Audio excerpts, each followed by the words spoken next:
Welcome again to another Narc Survivor live video.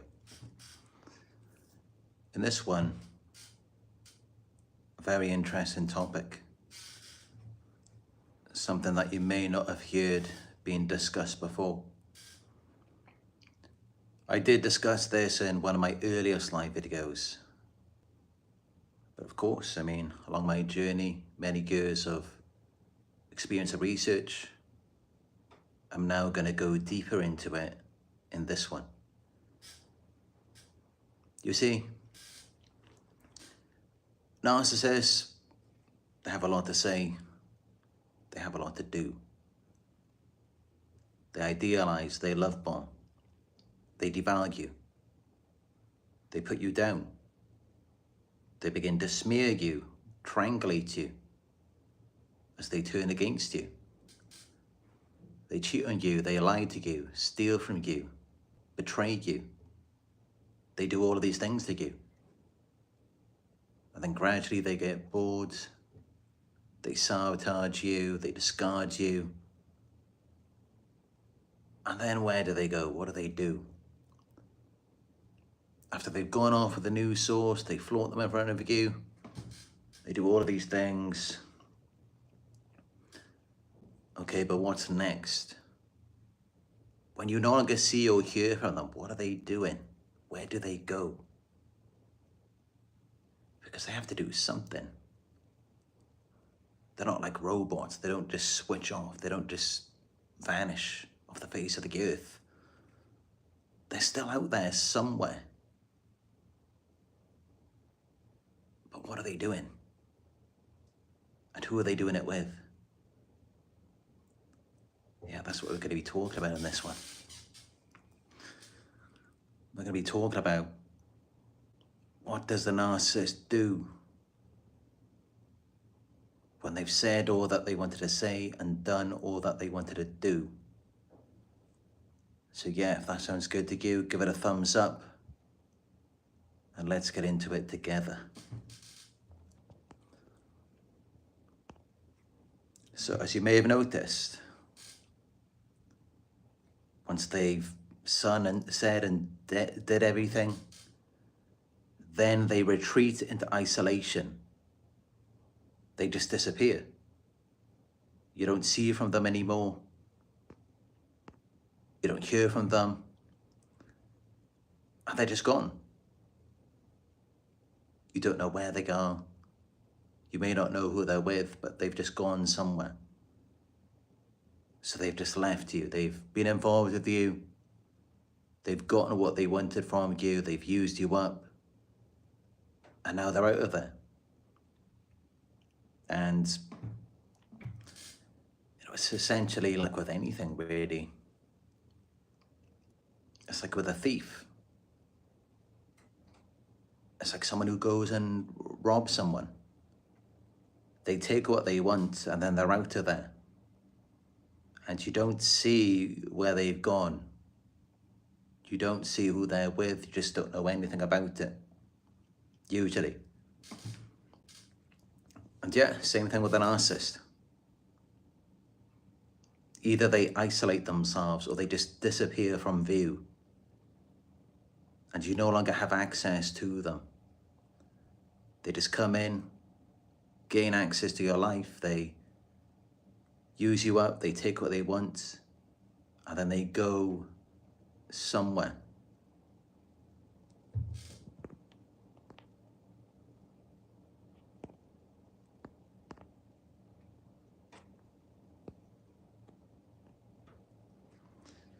So what they do in most cases is they do seek out a new source of supply.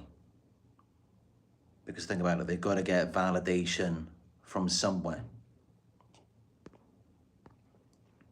They've got to have that external support. They've got to have someone's reactions, attention, someone to feed into this delusion, because, of course, they're out there somewhere playing the victim to gain sympathy. And deep down, they know that they're not the victim. They know that they're living a lie. They know that they're operating with a false self. Of course they know that.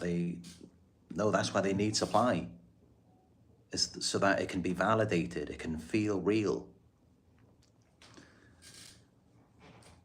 And sometimes, they will flaunt this new supply in front of you. And you may see bits and pieces of what they're doing now or what they appear to be doing. So it may seem as though they're going on vacations. Maybe they took money from you. Maybe they robbed you. Maybe you gave them something and then they took off. Or maybe they're spending this now. They're getting some nice designer clothes, going on vacation, taking care of the new supply, or maybe the new supply is taking care of them. And of course, they're going to orchestrate it. They're going to make it look good to you. But I'm telling you, it's not anything that you're missing out on or that you would want to be a part of. And I can assure you of that, because think about it like this, right? Think about it from your own perspective, from your own life. You're not seeking anyone out just to use them up in anything and just not even care about them, not have any empathy or compassion. You're not thinking to do that and, just get rid of them like that. And why aren't you thinking to do that? I mean, for a start, I'm sure you're a nice person. You have empathy. But not only that, you were in survival mode. You had the ability to take care of yourself. You didn't require external emotional support. You were self-validated. And so these are other reasons why you don't need to do that. But now think about it from how it is for them in their circumstances. Just the mere fact that they targeted you in that sort of fashion, manipulated you, exploited you, what does that reveal about their past circumstances or their belief about themselves, their confidence, their abilities? It definitely reveals a lack, a deficiency there, right? Because otherwise, why are they latching on to you? Why are they so cold-hearted without any empathy? Like they're just in survival mode. And they're just trying to get whatever they can from you. It's because they're insecure about all of that. It's because they're just not doing too well at all. And that's why they targeted you. That's why they need supply. And they're not doing well financially, like their lifestyle circumstances, and also quite clearly mentally and emotionally. That's why they need supply. That's why they need the validation. That's why it's always one-sided. It's always one way. Because they're in denial. They're delusional. They just go around manipulating and exploiting people and just trying to live in this fantasy world. So that should reveal to you alone, I mean, just how they came into your life, just how they treated you.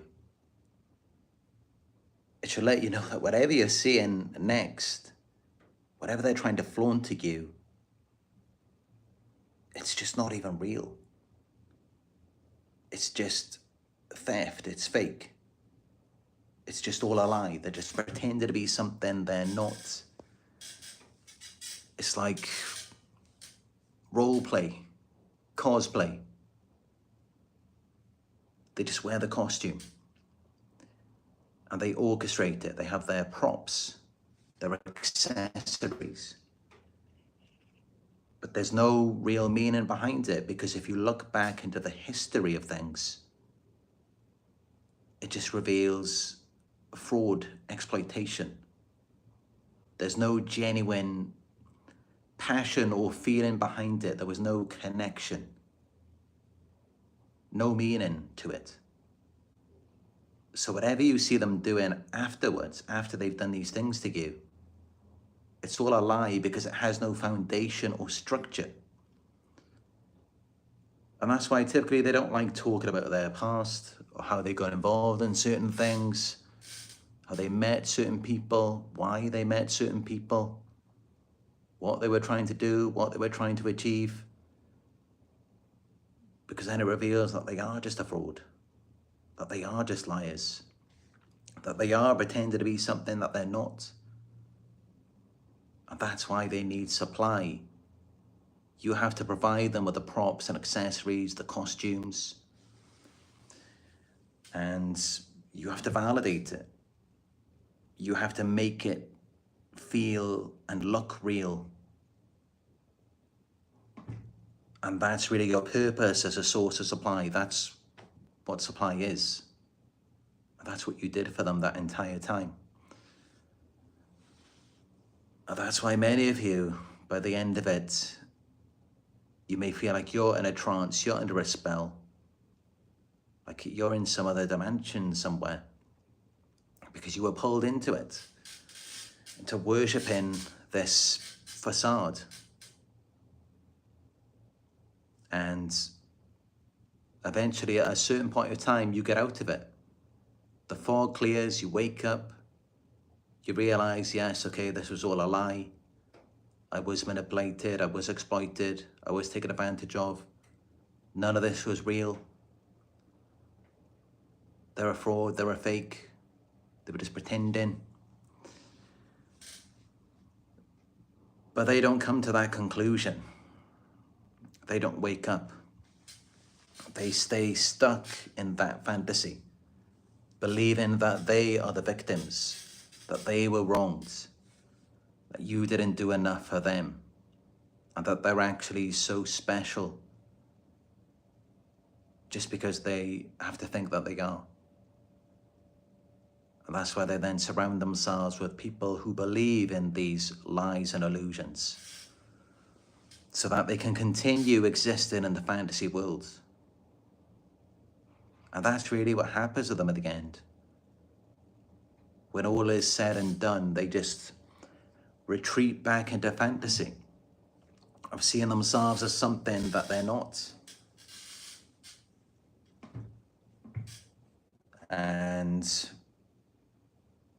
what makes it fake? It's because of the intentions. What they portrayed to you was very different from what they were really intending to do. On top of that, there's no real meaning, no real passion, feelings behind it. And that's how you notice, at the end, they're not heartbroken. They're not sad. They're not sad about how it affected you, your friends, your family, your work. They never care about any of it. There's no meaning to their lives. The only meaning is in the fantasy. And the fantasy is just them. It's just people worshipping them. And that's all that it is. And even though, yes, you were a part of the fantasy, they lured you into that. But the fantasy can mold, it can change, depending on the source that they're dealing with. Yeah, they'll take from you, but then it's like you're no longer you. They begin devaluing you then. So you're no longer supporting this fantasy. You're making them feel powerful,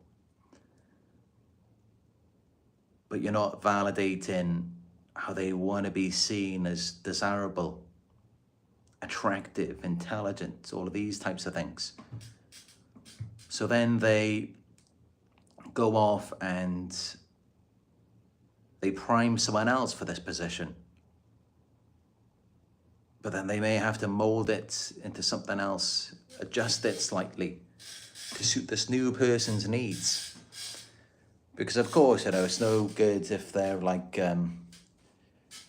pretending to be a rock star, but then the new supply isn't even into rock music. What good is that? So they might have to mold it slightly, adjust it so that it fits in with what other people view as ideal. But either way, they're still continuing off into fantasy. That's what they retreat into. And that's where they stay. They stay delusional, never knowing truth, never finding acceptance.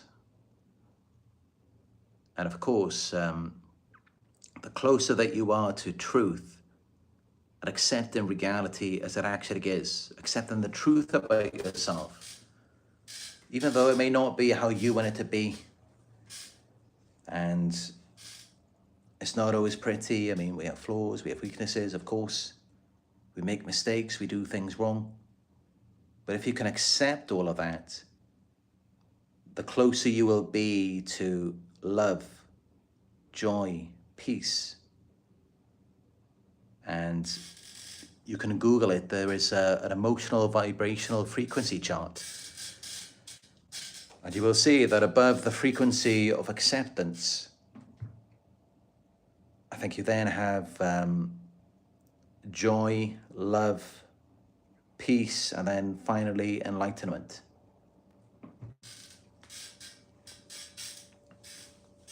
Narcissists, they're shame-based. I mean, the reason why they need the fantasy, the reason why they have to pretend to be something they're not, and they have to impose a false character onto you to pull you into it, it's all because they're shame-based, and they're doing everything they can to avoid reflecting on their shame or feeling inadequate as a result of things that were done to them in their childhoods. And of course, all of the horrible things that they have done to people. So they're trying to run away from all of that. Of course they are. I mean, that's why they don't ever want to be accountable. They don't ever want to face the consequences of their actions. So they're just going off pretending to be something they're not. That's all that they're really doing. And just finding anyone who will believe in it, or anyone who hasn't learned them yet. Anyone who doesn't know who they really are. And, that's the thing about it is, that's where they find excitement, euphoria, is when someone just doesn't even have a clue who they're even dealing with. It's like you don't know where they just came from, who they were last with, what they were doing last night. You don't know about the things they've done to people. You don't know about their childhood, their background, nothing. That's the only part that they enjoy. But yeah, of course they love running you into the ground as well. Makes them feel powerful. But at the beginning, if they see an opportunity, they're going to go to idealizing, love bombing, mirroring. Because that's what they really want, is to kind of just have a fresh slate. Or rather a clean slate, a fresh start. Where they can just be an actor and just be whoever they want to be in that moment. Even though they might not be that way tomorrow, they might not be that way even 10 minutes later. Their feelings can change very quickly. Because it's not even real, it's just, for validation. I mean, they're really like chameleons, shapeshifters. They change from one moment to the next. And it's all just based on, what does this person want? What are they feeling? What are their needs? What do I have to put into them, display to them, so that I can get the reaction that I need? And so whatever they're displaying to you, it's not even them. And of course, that's how all of us who deal with these people, it's always the person they are later on. It's like, what happened to the person at the start? And that's just it. It was just mirroring you. It was just based on what you were looking for, or what they thought you were looking for. I mean, gradually they change it all the time, even if it's not what you want. But that's how that happens.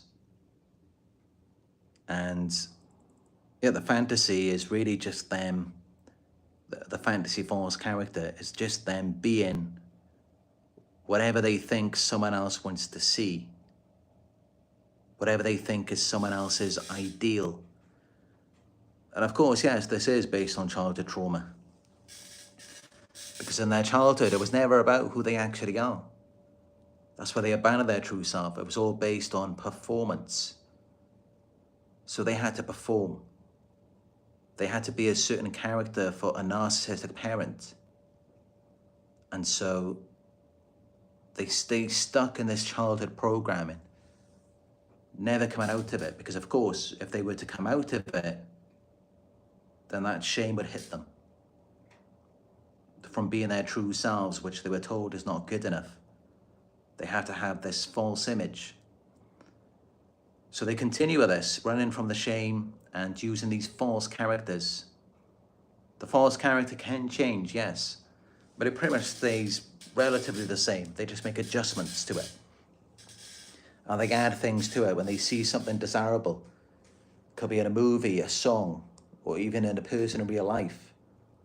Just that they took bits and pieces from you and incorporated it into the false self.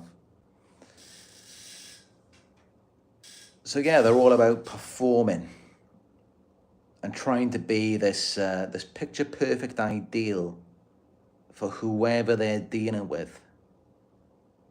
But they can't maintain it because there's no amount of validation that can keep it going for a long period of time. Because it is just an act. And who they really are underneath it all, it just keeps popping up. And they're trying to suppress it, but it always comes out. So this is really what they're doing, is the same thing that they were doing with you, just with a different person. They're just going off and, love bombing them, acting like, they're the one, they're their soulmate. They're exactly what you need. They're the solution to all of your problems. And once you stop believing in it, once you stop falling for the lies of future faking, once you see through it and you're like, no, you're not. You're not the solution to my problems. You're not my soulmate.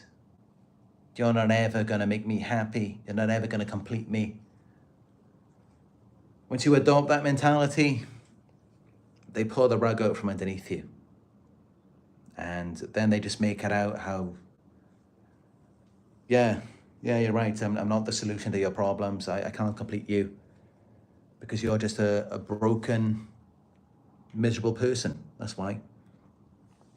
Because your problems can't be solved. You have issues. And you're the crazy, unstable one. They'll just put it onto you. And they might just say, you're the narcissist. You're not good enough for them. And then they'll just make it out how they're so wonderful. And then they just flaunt it in your face from that point on. They just create like the separation then. And it's like this black and white mentality where they're all good and you're all bad. Because you don't see them how they want to be seen. So that's what they do every single time. They do this to everyone. And it's never going to stop. It's going to carry on. They're always going to be this way because it's all about the performance. They can't be themselves. They can't be authentic. They were told that their real self is inadequate. And they were only told that because that's how their narcissistic parent felt about themselves. Their narcissistic parent had to be fake as well. They had to present a false image. So they were taught to do this by the narcissistic parents. You've got to abandon your true self. It's not good enough. You've got to have a false character. You've got to put on a performance. You've got to be what other people want to see, what's deemed acceptable, desirable in society. So they were taught to do this in childhood, and then when people don't believe in it, then they turn against them. And they may have seen this from the narcissistic parent as well. If someone didn't believe in their image, they would just ignore them or just treat them with contempt or just ostracize them from their group. And of course, this is what the narcissist does with us. So they just keep us around and just continue using us. But they don't really respect us. And no matter what you do for them, you can go to the ends of the earth for them. And it just doesn't matter. It doesn't mean anything. They can't appreciate it. Because yeah, you may be doing all of these things for them, but you don't view them as perfect. And that's how they want to be seen. They want unconditional love. They want to do whatever they like, whenever they want to do it. And you still have to see them as perfect. Because you've got to understand, many of these narcissists, they were spoiled in childhood. They weren't disciplined. So they were just running around doing whatever they want. And never called out in it. As long as they performed for the narcissistic parents, as long as they presented a false image, or they weren't caught out on things, they weren't held accountable, then it's fine. Because of course, that's what the narcissistic parent does as well. They've done a lot of horrible things, but they were never held accountable. So this is where they learn it from. They see the narcissistic parents doing all of these horrific things, whatever these things may be. It could be things such as abuse. It could be lying to people, corruption, just deceiving them. And children absorb this at a very young age. They can see what's going on. They can see their parent is lying, they're being deceptive, they're being fake. They're doing things that would not be deemed acceptable by anyone. And yet they're covering it up, they're hiding it. And so the child begins to learn this, that you can do whatever you want. You can manipulate, exploit people, deceive them, as long as you don't get caught out. You can have this duality to yourself. So they learn this from a very young age. You don't have to be open, you don't have to be honest or authentic. None of that matters. None of that has any value in the narcissistic family. It's all about your image. It's all about how you present yourself. It's all about how you're seen by other people. That's what matters. So they learn this at a very young age. And this is the fantasy. It's a shared fantasy between them and whoever they get involved with. And it never goes away. They're carrying a lot of shame, but they see it as though, if I can just be whatever is deemed to be acceptable or desirable in society, well, not be it, but as long as people can see me that way, then I'm getting the validation. I can suppress the shame. And this is why narcissists gravitate towards certain positions of power in society. They want to be seen as an authority figure. They want to be celebrities, musicians, CEOs, doctors, lawyers, judges. Because then they get that respect and they get the validation. They get to be seen as something that they're really not. Because deep down, they don't really care about it. There's no passion behind it, no meaning, it doesn't really matter. They're just doing it for the validation, the power. And this is what they continue doing when all is said and done. They continue on that path. Nothing ever gets better. They never change. And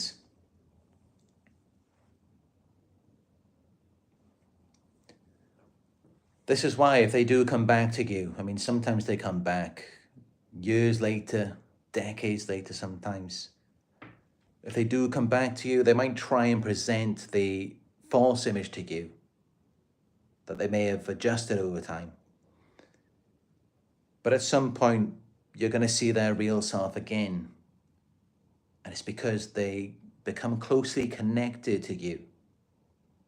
It's because your supply is so good that they have to cross over boundaries to get to it. They have to abuse you, violate you. And this is why they can't sustain it around you.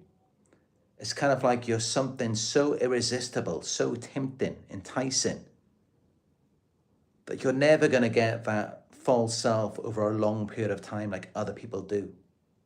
Because they have to get closely involved with you. They have to cross over your boundaries. They have to view you as a narcissistic extension because they cannot resist it. But you have to give. And that's really why, you know, no matter how much time goes by, you will always see what they're really like. And you're never going to consistently get that version of them that you want. And it's because you're such a good source of supply. It's because what you have is irresistible. And what that is, it's really because you're authentic. You're real, you're genuine, open, honest. You don't want to have a false image. You just want to be real. Even if the real you isn't good enough, you still just accept that it's you. And yeah, there's something about it.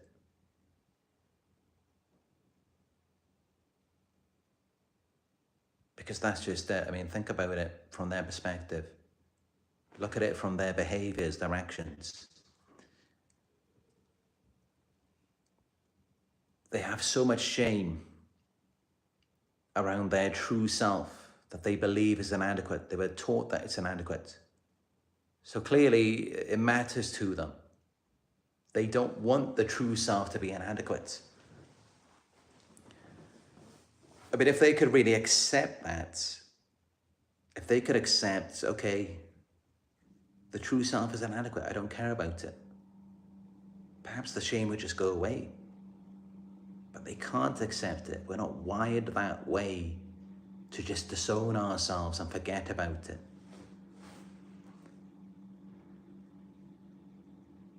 And perhaps this is why, you know, they gravitate towards us, people who aren't fake.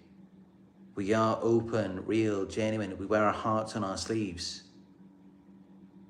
And they saw something in that. That's what drew them to us, is that, like a child, like an animal, we're not thinking in that way.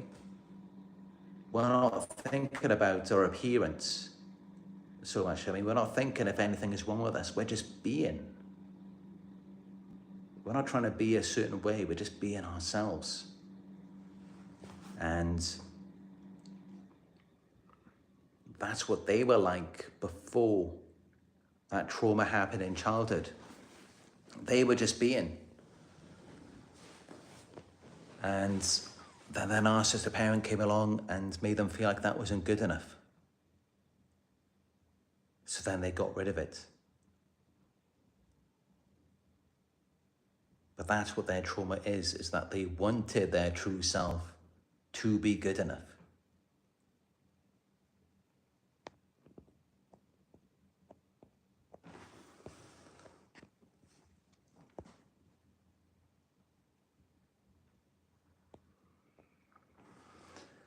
But yeah, they will go off and they will play the victim just to gain sympathy from other people, so that they can continue to live in this delusion. And that becomes a big part of their identity, their false identity, is being a victim, being wronged by other people. Because they're learning this from their own victims. They can see that there's a certain level of power and influence to a person being a victim. Like it demands sympathy, attention. So they want to take on that role as well.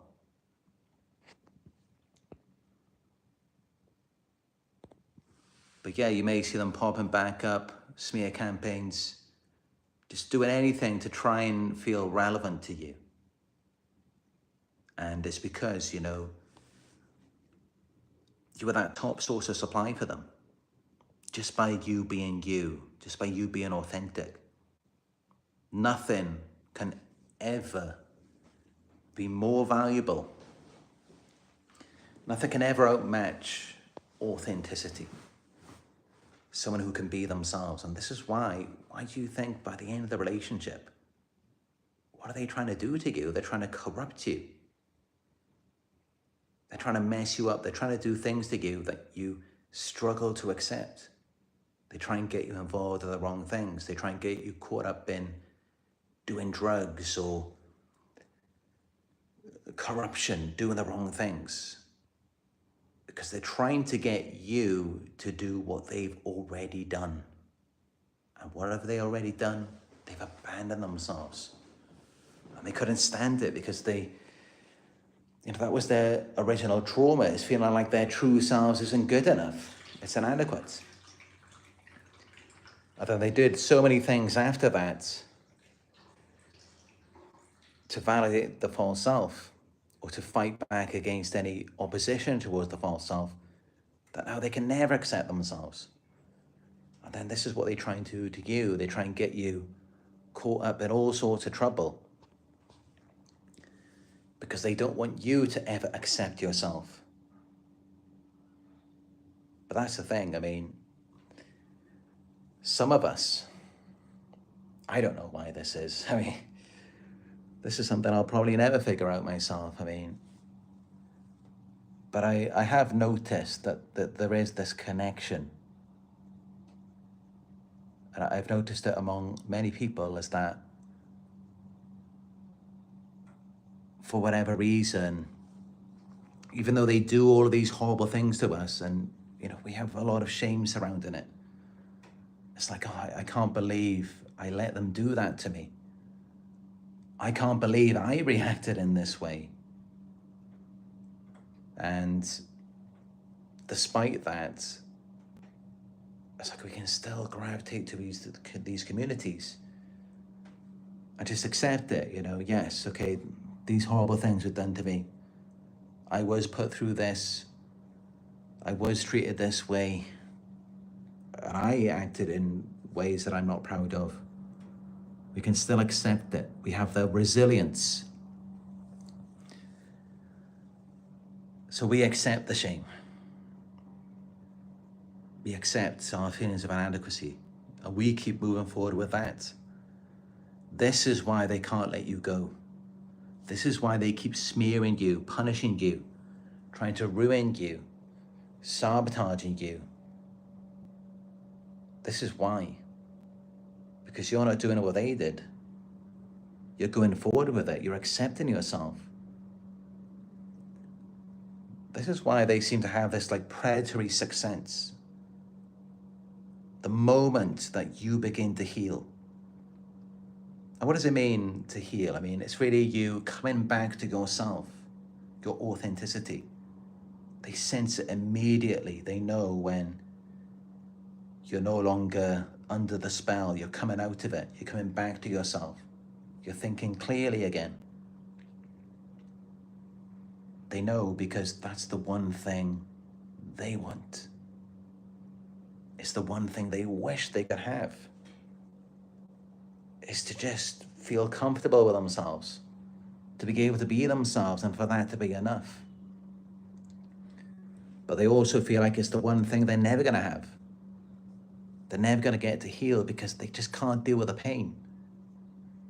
And they look at it like, well, even if they could deal with the pain, all of this is unconscious, but they look at it like, yeah, even if they could overcome the pain, they're still not good enough. And, they just feel like a monster underneath it all. Like they're so angry, so entitled, that they don't believe that anyone would ever accept them. Especially all of the things that they have done to people. And this is why, when you try and move on and you develop a support network, you make new friends, have a new relationship, they just want to come back and sabotage all of that. They want to ruin it all. They want to take your new home away from you. And they might come back and just try and destroy your car or something. Get you fired from your job, just do something really stupid. Because they know it's never going to be like that for them. They know no one's ever going to accept the things that they've done or the things that were done to them. They know no one's ever going to see them the same way. But for you, you can. It's like understandable because of your innocence. Because they can kind of see, like they know, like I said, they have a predatory sixth sense. They know that the things that you do, it's different. Like they made a choice. They chose to go down that path. They chose to not accept themselves. But they can tell that you were conditioned, you were brainwashed as a child. You weren't really like that. It wasn't who you wanted to be or what you wanted to do. You didn't actually make a choice. You were brainwashed into doing that. And of course you were. And of course they know that you were, because that's how they ran their game on you. And they could see that you were susceptible to it. You were going along with it. And even when they devalued you, you went along with that. You just went along with anything. You were very receptive to it. You were highly suggestible. So they know that that's not really you. And they can see where it's like anything that you do, it's not really your fault anyway, because it's being done to you. And if it was really you, if you weren't being like brainwashed to do things, you wouldn't even do it. You wouldn't react that way. Or you wouldn't let them do certain things to you. You wouldn't let them go that far with you. And they know all of these things. They can detect it all. They have to in order to manipulate people. So they can see the difference there. And of course, other people can pick up on it as well. Not just narcissists. Because other people have been through it as well. We all have. We've been through that childhood conditioning. And, we've been manipulated maybe by a narcissistic parent. They manipulate your emotions. This is how they do it. They get you to feel something. And you feel it so intensely. And you're chasing the dopamine hit. And then they take it away. And then they get you to chase after it in a different direction towards something corrupt. And then you end up doing things you would never normally do. But they encourage you in that direction as well. And it feels good to you because you're chasing this reward chemical. And of course, as a codependent, a people pleaser, an empath, you want to feel like you're doing something right. You want to feel like you're being rewarded. This is how you were trained to be as a child for a narcissistic parent. They leave you chasing after these little rewards. So this is how they primed you. And of course, because of that, because you are just following corruption, you're being manipulated, brainwashed, and made to believe that you're doing the right thing.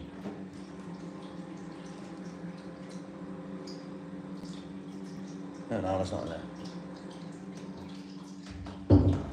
Yeah, that really absolves you. And this is why the fog clears for you and you come out of it. You're no longer under a spell. Then you go back to doing something else. So they may have conditioned you to be a certain way and you may have reacted towards them in a way that you're not proud of. And then you just step away from all of that. And we accept that, yes, we've been manipulated. We've been entrained to be that way. It's not really us. And of course, it can be a difficult thing to accept, but it's the truth. That's what we have to accept.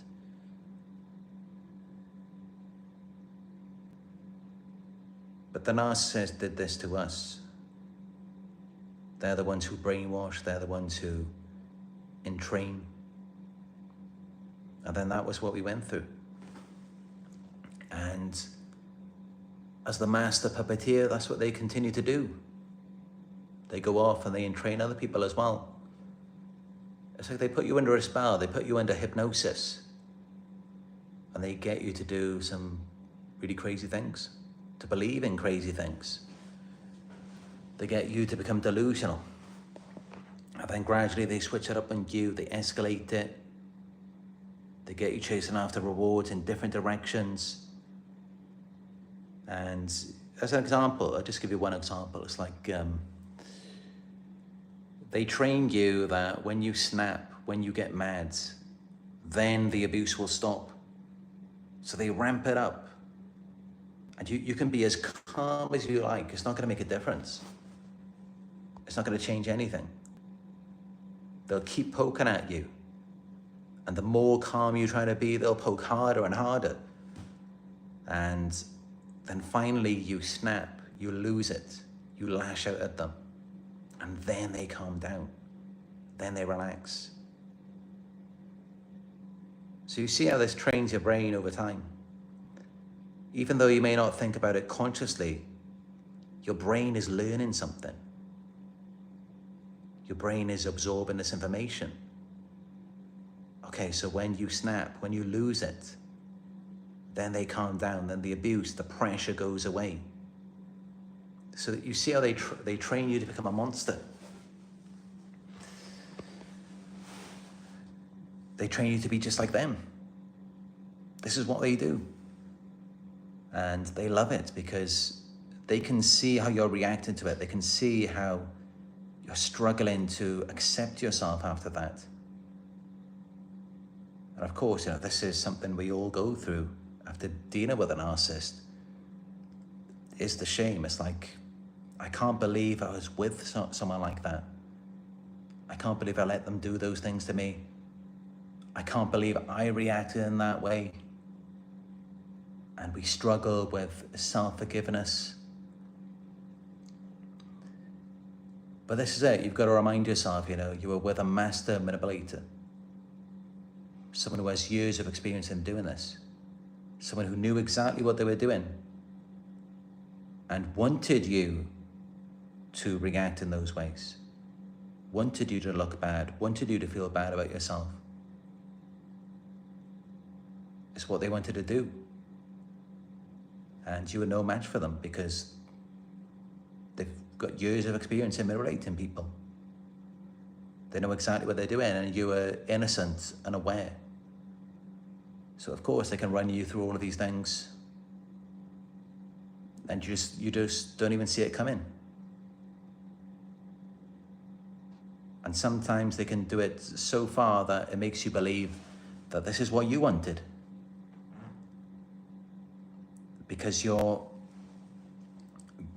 being entrained and you're seeking after the dopamine, the reward chemical, feeling like you're doing something right.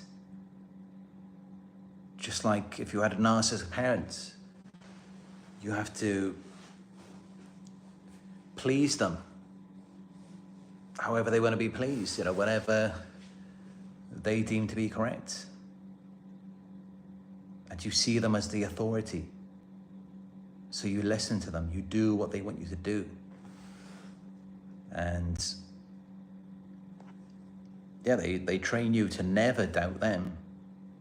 Never think that they're corrupt, they're fake. They don't ever want you to think that about them. So, of course, it makes you listen to them. It makes you follow their commands. But then at the end of it, they pull the rug out from underneath you. And they just say, no, this was all you. You were this way. You were the abuser. You were the narcissist. This was your idea. And then they play the victim. So essentially they bait you in and then they switch it up on you.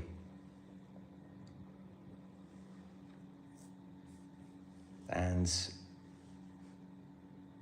yeah, this appears to be, what happened with Cassie and P. Diddy. Seems like she went through a similar thing. And I'm sure she went through a lot for all of those years.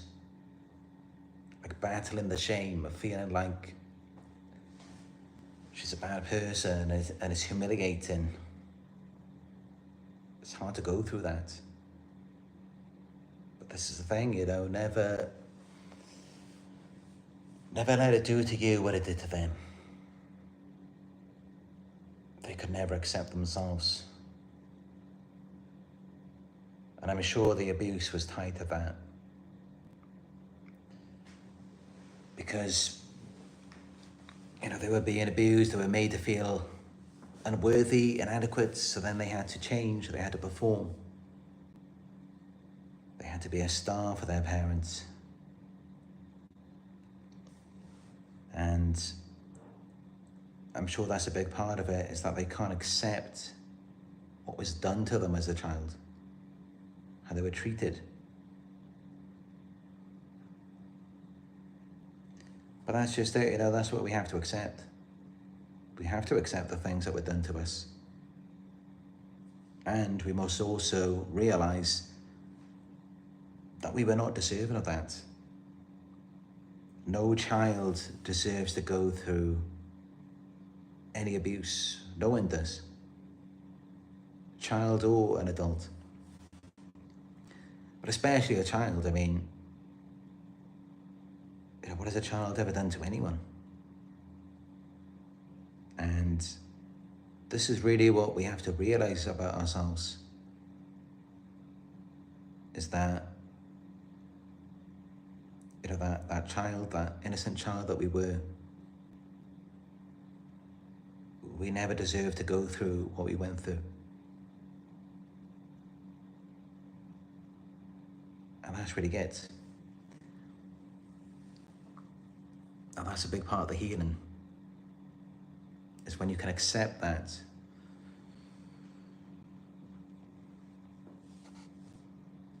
But as for them, they just continue going on. They never accept themselves. They never look within. They just go off and play the victim. They never take personal responsibility. They never think that all of the horrific things that they did were because they felt like they were unworthy. And yet we can accept that. We can accept that the things that we did were because we felt unworthy. And we were chasing after that dopamine. And we were willing to do anything that they wanted. They trained us to snap, to get meds. And we were willing to lose it. We did lose it. We were willing to become a monster just for validation, for peace. And then they turned around and they called us the abuser, us the narcissist. And we weren't thinking at that time, that they trained us to be this way. And especially since, it can sound ridiculous, and that's how they get us a lot of times. So they get validation, the gaslighting, and other people don't believe us. Because a lot of people, they don't understand how the brain works. They don't understand that it's neuroplasticity, it's moldable. It's always learning. And it's actually very easy to brainwash someone, to get someone to do things that they wouldn't normally do, just by presenting yourself as an authority figure. Just by doing that alone, you can make someone do anything, practically. And in a very short space of time. And of course, that's what they did with us. They made us see them as something superior, as an authority figure. And that's how we then did what they wanted us to do. But then in the end, they blamed and shamed us for that. And this is why the abuse still goes on, and they come back with smear campaigns. They go off playing the victim. What do you think they're trying to do with all of this? I mean, they want to remain in denial. So they need this external validation, the sympathy, so they can feel like they're a victim, so they can continue lying to themselves. And then, of course, if they come back and further punish you, they're just brainwashing themselves because they cannot accept the reality.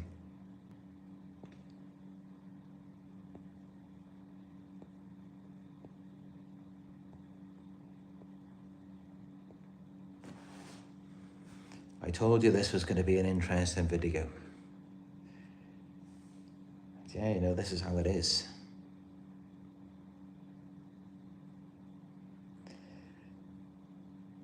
But you got to look at it like this, right? I mean, yes, you may feel guilty, you may feel ashamed for how you were treated, the things that were done to you. Look at it like this. It was an abuse of power. They were in the power position. They were acting as an authority, and they didn't have your best interest at heart. They didn't have any care or concern for you. And they were guiding you, directing you the wrong way. Deliberately. They knew what they were doing. And they wired you in a very specific way so that they could get the reactions they wanted from you, so that they could see themselves how they wanted to and feel the way about themselves that they wanted to. And you're human.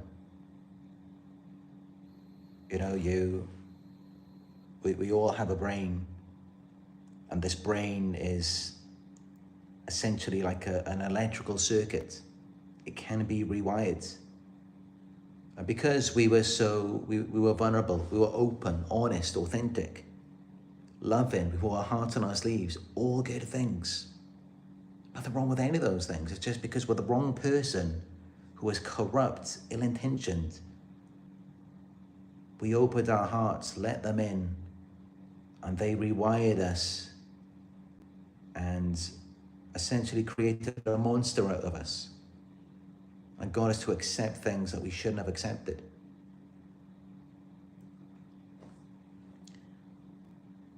So that's what we did, is we let them in.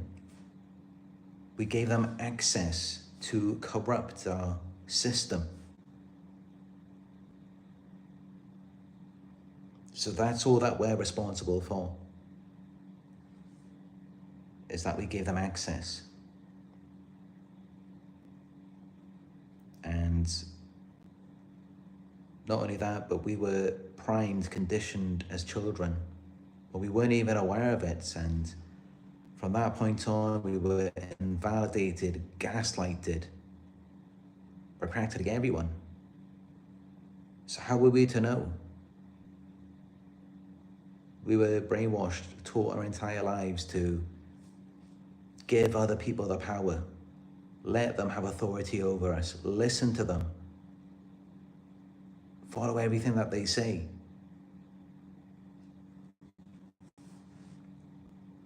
We weren't taught to have boundaries. We weren't allowed to have boundaries. Separation. So don't blame yourself. It's not your fault. But of course, you know, it is our personal responsibility now that we have the awareness, we have the tools to now, you know, set those boundaries, keep people out. Don't be so vulnerable, open. Don't be so honest. Don't just tell everyone everything. And you know, so to the best of your ability, at least. I mean, you know, sometimes there's not so much that you can do. Sometimes people get robbed, they get attacked, and it may not be a case of your boundaries. I mean, you may just be living your life and just happens. Unfortunately, these things do happen. And that could have been the case with you.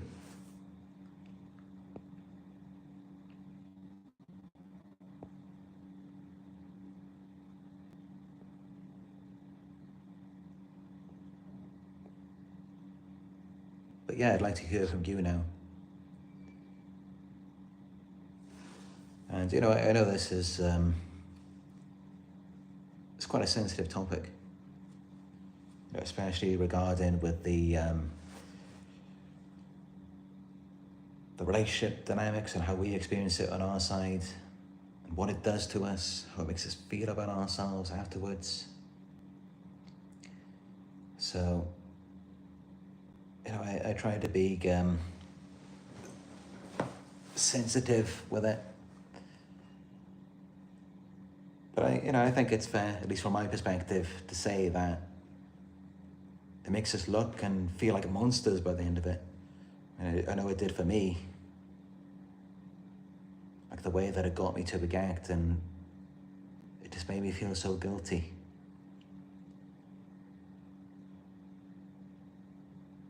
And of course I was blamed, invalidated, gaslighted by people as well. But whenever that happens, you just think about it like this. If that person was in your shoes, if they went through what you went through, what would they have done? And the conclusion that you'll probably come to, that you should come to, is that other people wouldn't have put up with it. Other people would have reacted far worse. They wouldn't have been so kind, giving, so tolerant, forgiving. Other people in your shoes, if it got that far with them, they might have ended up killing the narcissist. But that's just it. The narcissist may be aware of that, and they would have been very afraid. This is how we ended up being their supply and not someone else. Because they knew there was a lower risk. There's less of a threat to them when they target a good person. And that's really what you gotta remember, You're a generally good person. That's pretty much why they targeted you.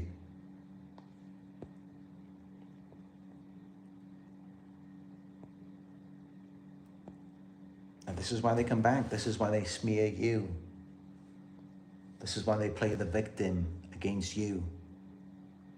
They do all of these things because you're a good person. They don't think you're ever going to do anything about it. This is why when you look around the world, what are the statistics? I think it's like 1 in 20 CEOs are psychopaths. There's narcissists and psychopaths everywhere. In the court system, in the police force, doctors, therapists, psychologists. Many of them are narcissists.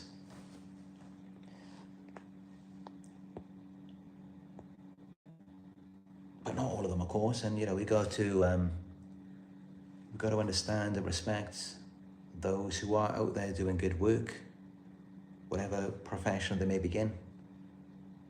Of course, we have to acknowledge that and encourage it, because that's what we want to see.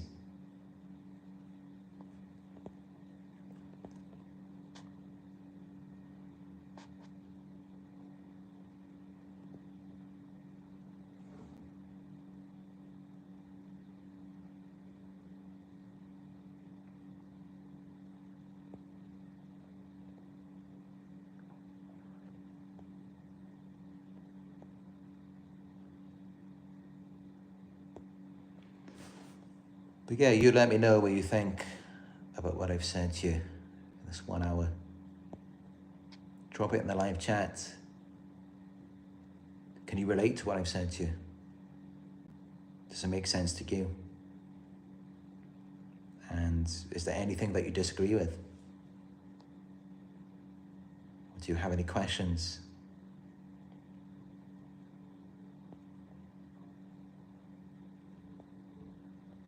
First Meeting says that all fakes, they never stop, these dirty narc creatures, very delusional. Not all successful people are narcs though. Some people care about inspiring others through sport, music. Yeah, unfortunately, most people in this world are fake. And, you know, it's not that you have to put it all out there, but, you know, we're talking about something that, you know, they pose a danger, a threat to you. They're likely to harm you and cause ruin to your life. These are things you probably want to know about at the start, before all of this happened. That there would be a serious danger, a serious threat to you. So yeah, you know, they're all fakes. And, you know, also there's the lack of passion, enthusiasm, meaning, you know, a genuine interest to actually be there for someone, help them. All of this is missing, the lack of empathy. This is what makes them fake. And to me, you know, a real, authentic person is someone who is empathetic, compassionate. But yeah, definitely, you know, what you're saying is true. Some people, they do care about inspiring others. You know, whether it is through sports, music, arts, literature. And, you know, in certain professions, whether it's a doctor, a nurse, a scientist, police officer, a judge. Of course, you know, there are still genuine people out there. But then also, you know, let's not forget that they can be manipulated too. And, you know, the profession or industry that they're in, dominated by narcissists. And typically it is, which then causes the genuine people to have less power and influence in those fields. So this is what we're seeing. It's the people who are loud, who are dominant. They tend to have the power and the influence over the group. And they can drive the group in a certain direction that may be more toxic and harmful, even though not all members of the group may be bad.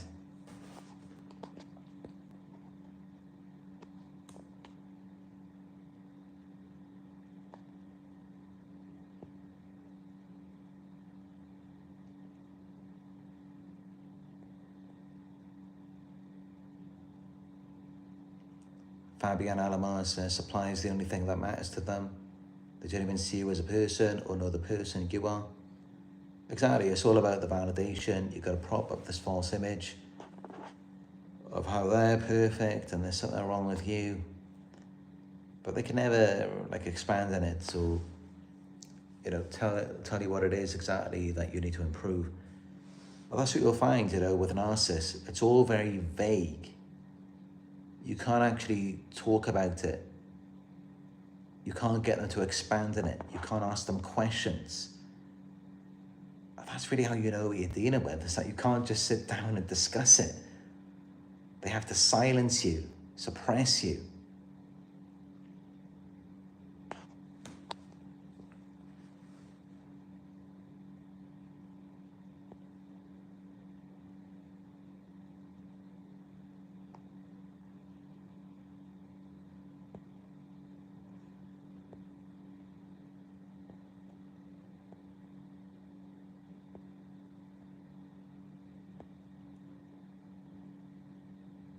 Jay McGarry says they unapologetically try to suck the life force out of you.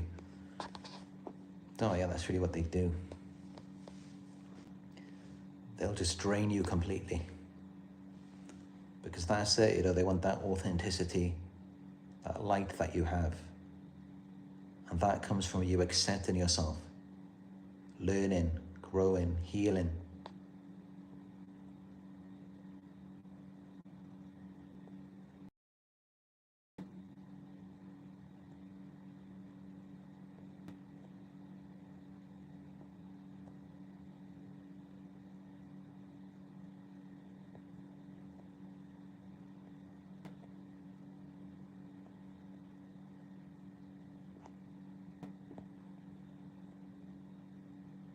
Creeping Giant says, mind games, always trying to discourage or discredit. If I say, you know, that's like one of the major red flags to look for of an narcissist, really is. It's like out of nowhere, they just start discouraging you, discrediting you, as you said. And it's because they know that you're trying to be the best person that you can be. You're trying to do your best, and you know that can be your weakness sometimes, so that's what they target, because they know that you're a good, genuine, kind person. So they see that as a weakness in you.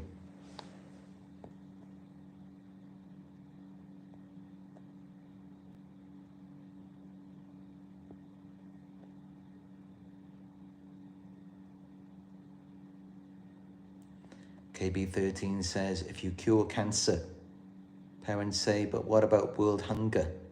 LOL. Exactly. You know, you will never satisfy narcissistic partner, narcissistic parents. It doesn't matter who you are. I mean, I've seen so many cases and celebrities, and from my own personal experience,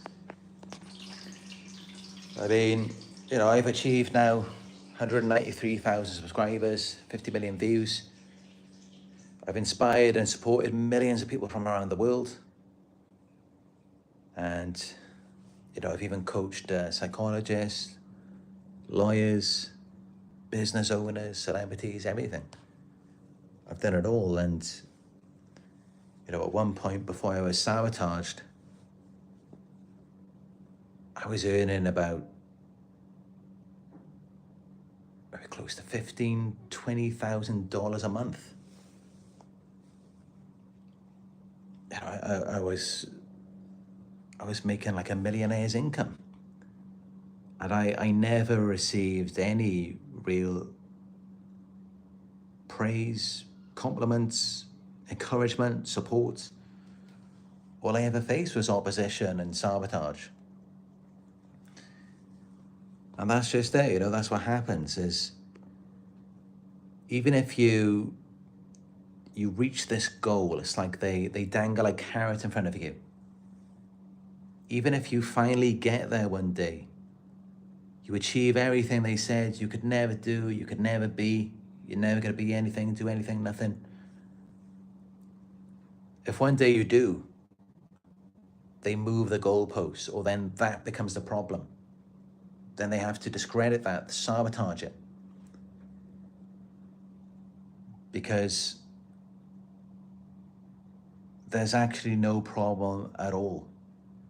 They want there to be a problem.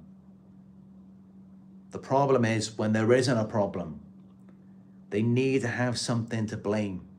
They need to have someone to look down on, to say that they're not good enough, to distract from how they feel about themselves inside. They project it outwards. It's how they feel about themselves. This is why they need a problem externally. So it's got nothing to do with you. And no matter how good you try to be, no matter what you do, it's never going to be enough, because they're not enough for themselves. So it's not you. And this is why the best thing that you can do is pull away from these types of people. Stop trying to prove anything to them. They don't care about it. The more you try and prove it, the more they're going to hate you even more. So you pull away from them. Stop trying to people please. Heal your codependency and focus on pleasing yourself. And this is it. That's the kind of people that you want in your life, is people who see you pleasing yourself, comforting yourself, being satisfied with yourself. Those are the people that you want in your life, because that's healthy. That's good.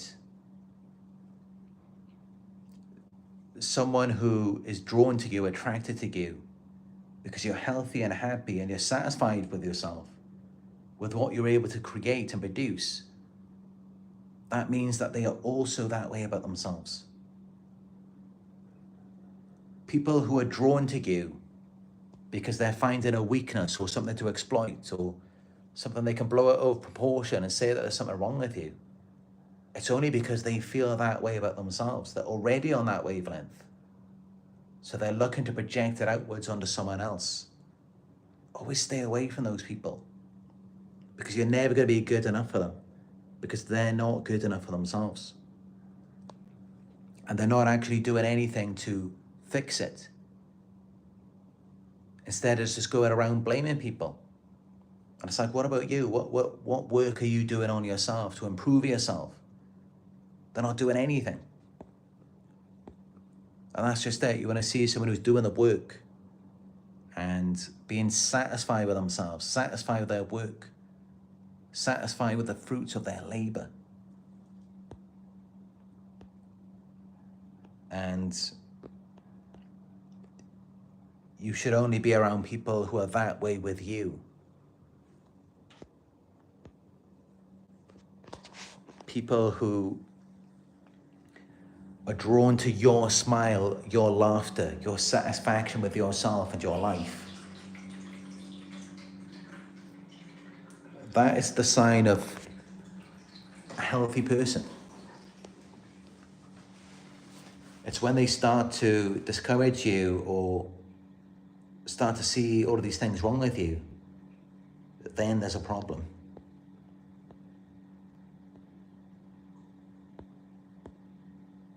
Like, they don't want you to be happy with what you have.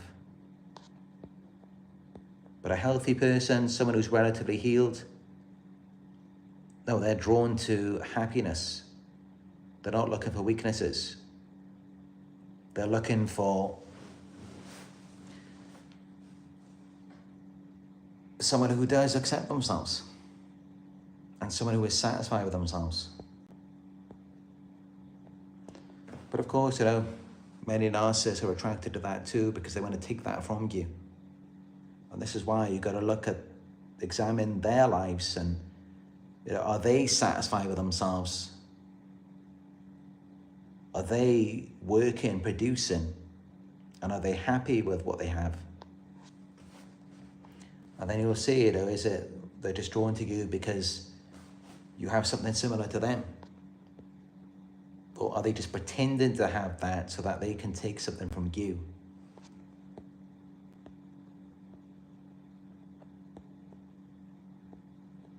And honestly, it's rare to find that these days, but that's what we should all be looking for, is someone who sees and values in us what they see and value in themselves and what they actually have, instead of it just being a delusion.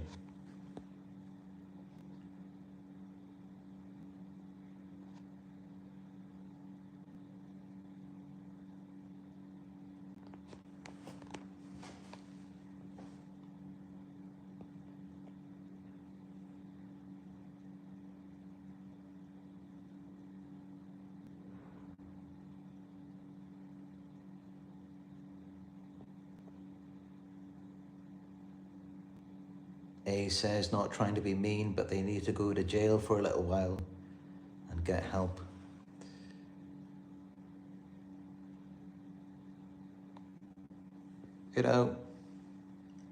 I had quite a bit of money stolen from me. And you don't know about this, but back in 2023, I was trying to fly Nala from here in Malaysia to Sri Lanka. And I paid quite a bit of money for that, as you can imagine. It's not cheap. And the guy and his company, he just took all the money and ran off with it and stopped responding to my messages. So, I've been dealing with this now for the past 2 years. I'm just trying to get the money back. And I went to the police station yesterday. I've been taking so many flights. I've easily spent far more than the money that was taken from me, because no one wants to deal with this case. They just don't want anything to do with it. It's like they're protecting fraudulent people. But I went to the police station yesterday, and they were just talking about saying how it's a crime, and they can put him in prison. And to me, I'm just thinking, what do I care about that? I mean, what difference is that going to make to me if you put this guy in prison? I mean, I've been after the money now for like almost 2.5 years, since I was trying to get Nala to Sri Lanka. I'm not traumatized, and putting someone in prison, that's not going to heal me. If anything, that might just cause me guilt, from playing a part in stripping someone of their freedom, which I personally believe, no one has the right to do that. God's or the universe placed us on this earth. We're meant to live our lives, not just be locked up. So, I don't want a part in that. Even though, of course, I should have had this money long ago. But, I just want my money back. I just want what is rightfully mine as a result of my hard work, dedication, my earnings. And, there's no bitterness, resentment, regret, or anything like that. I'm a very peaceful, forgiving, patient person, and I will happily just take the money back, as a result of not receiving the service, and just move on with my life, without any vengeful feelings or any plotting or scheming behind the scenes. I'm just not like that. For me, it's just forgive and let go, Just take what's rightfully yours and just move on. Because I don't want to live the rest of my life in trauma. I let it go. And that's who you see, I'm just a very peaceful, calm person. And I don't harbor ill intentions towards anyone. And that's how we should be as men. Especially as men, We should be more calm and peaceful. And we should want justice, discipline, but punishment, maybe not so much. And, I personally believe that the legal system and prisons, it's really outdated. This is something that they've been using for thousands of years. It's about time to update it. There should be a newer system. And I don't know what that should be. I'm not an expert on that at all. I definitely think that they do need healing, they do need help. Maybe they should be disciplined or punished in some sort of way. But think about it, if someone's committed a crime and you just take their life away, you lock them up in a box for the rest of their lives, are we really any better than them for doing that? Because you got to think about it from their experience as well. Of course, it's horrible what they do to the victims, and of course, I dedicate my life to helping victims. So of course, it's very important to me. But also from the abuser's point of view, if in some cases they're going to jail for life, you imagine what it's like for them to be in a prison just for 1 month, especially with the disorder that they have. You imagine what it's like for them for 1 month. What about 1 year? A life sentence.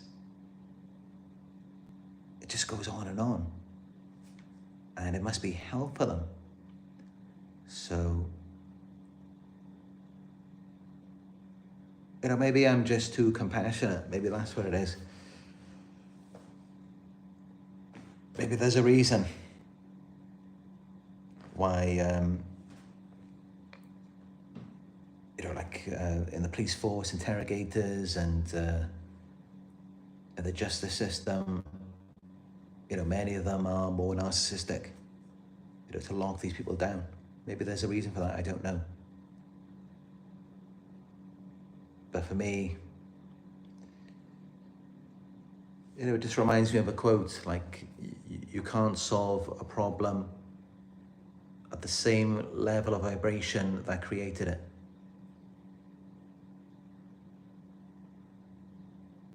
I can't remember who said that. I think it might have been something similar said by Einstein.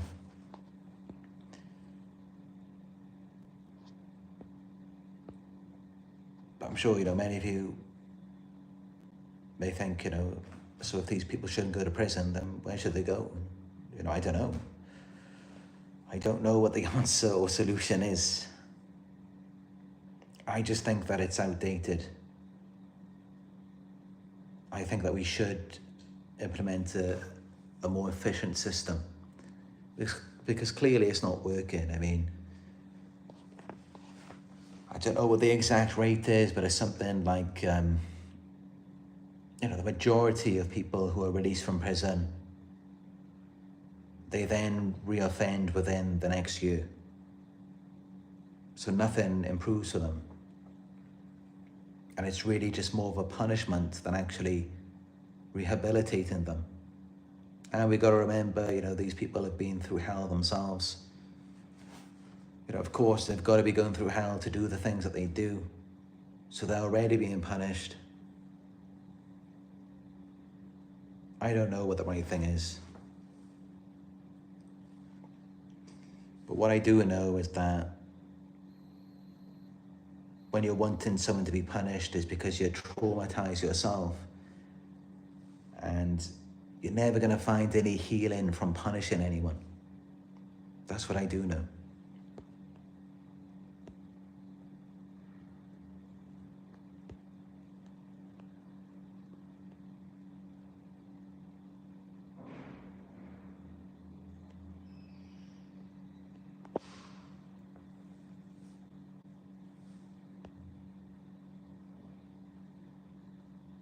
Fabian Alamar says, let them go and live your life. That's what these peeps hate the most, is you finding yourself. Exactly, that's it.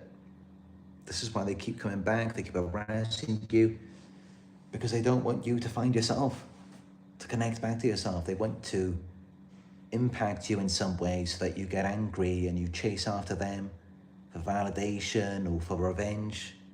They want to make you just like them.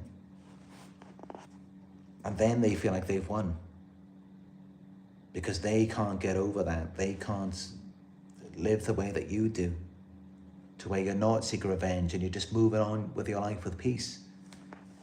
And that's just it. That's what the true victim wants, is peace. They don't want drama. They don't want chaos. They don't really care about revenge. They just want to move on peacefully.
Sentinel87 says, getting you to react or snap at them makes them feel better, but that's only temporary. Yeah, because you know what's happening when you react or snap? You're disconnecting from yourself. You're disassociating. And you're seeing yourself as not being good enough. Because what you're saying is, unconsciously, it's like, I'm not good enough on my own. I have to get mad. I have to react to get something from this person. They are the solution to my problem. That's pretty much what you're saying. Well, that's how they feel. It makes them feel like they're better than you then. Because then they can just act calm, like they don't need anything from you. And you're the one getting angry and chasing after them. And that's just it, you know. The person who's calm, they're the ones with the power. They're the ones with the most value. Because they're independent, they don't need anything. But it's all a game with them. And this is why they poke at you, to make you react. They want to make you like them. But that's just it, you know. You're never going to be like them. We are always going to be more calm. We are always going to be just better all around, because we want to stay connected to ourselves. And they're trying to pull us out of that.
It's nice to see some new people in the live chat.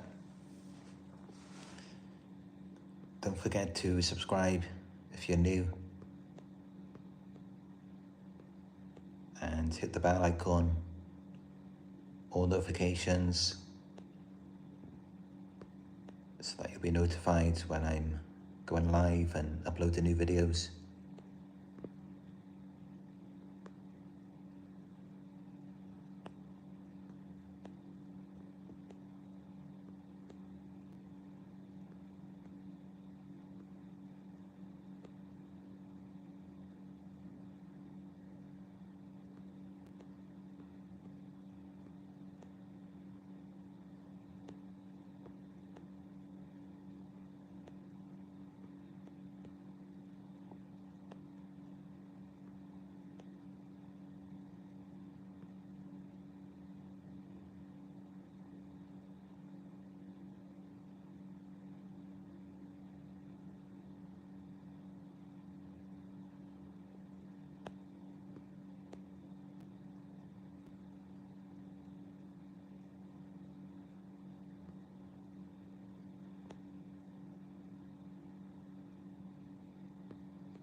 A says if you cry in front of a narcissist, they won't have sex with you for any reason.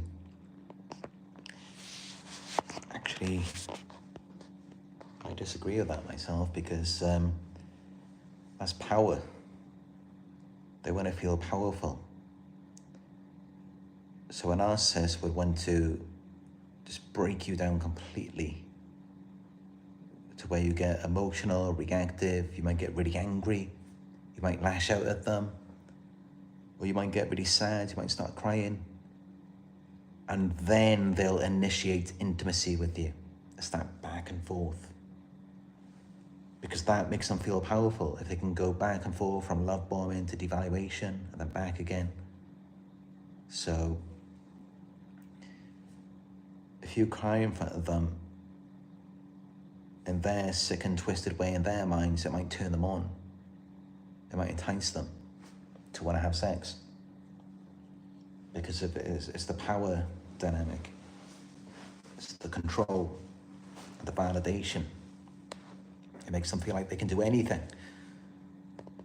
And you'll still accept them, you'll still want them. It's like a challenge.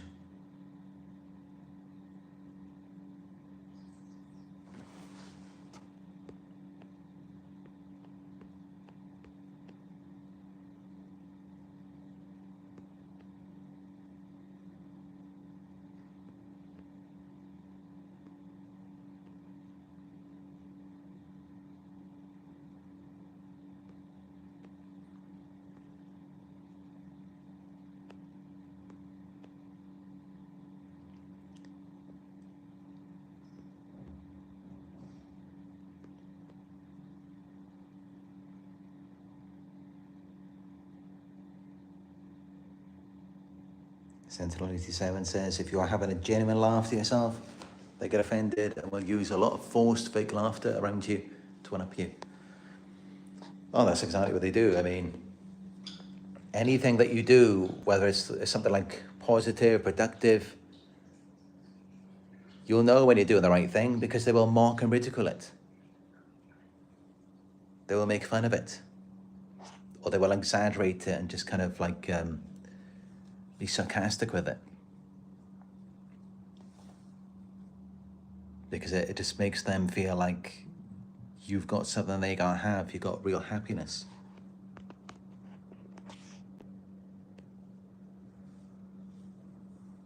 But yeah, you know, be careful being vulnerable around them. Like showing your emotions. Because they will manipulate it and distort it and create paired associations, getting you to subconsciously link your laughter, happiness, or anything else to something negative. And then you just won't feel like laughing anymore at all. So, you know, remember, whatever you put out there, whatever you express, they have the opportunity to distort it into something else.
You know, I just created a new Facebook group today as well. It's free to join. So go to the, just go to the Narc Survivor page here on YouTube. Click the Narc Survivor YouTube channel. And then go to the community page. As you'll see, I've provided a link to the Facebook group on there. And yeah, join the group. There's going to be more content very soon. So let's start a new community on there together. And yeah, if you found this video helpful, give it a thumbs up. New here, subscribe.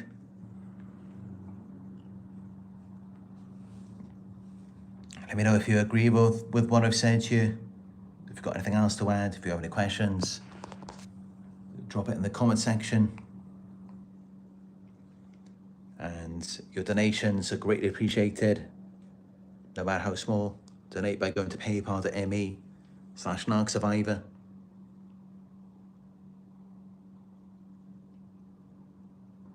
If you would like guidance and support your healing journey, you can book a one-on-one with me by going to narcsurvivor.co.uk. And also you can follow me on Instagram. It is Narc Survivor YouTube.